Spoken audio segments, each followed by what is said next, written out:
We were looking at instituting interventions for our students in the second grade during that 23-24 school year.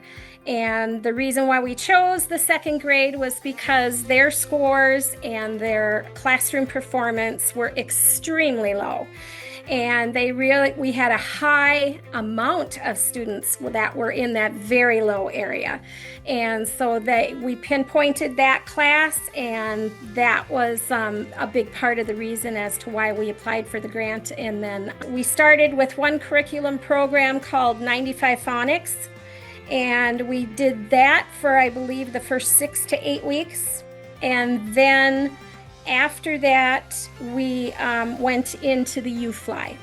And the reason why we waited was because we wanted to get the appropriate training for U-Fly.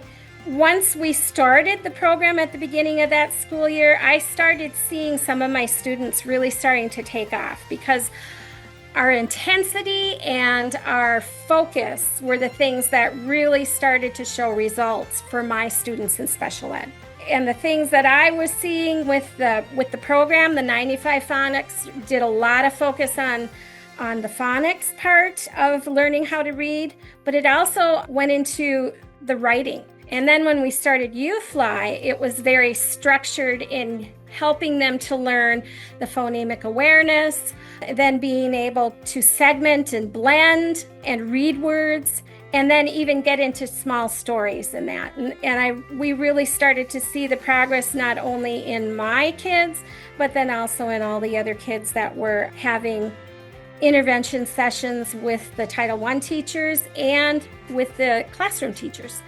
To be able to help a student who's struggling is like, that's just one of my greatest achievements as a teacher. It makes me feel wonderful. And then to see them still continue that success as they move on up in the grades, especially in the upper grades, it just makes me very happy.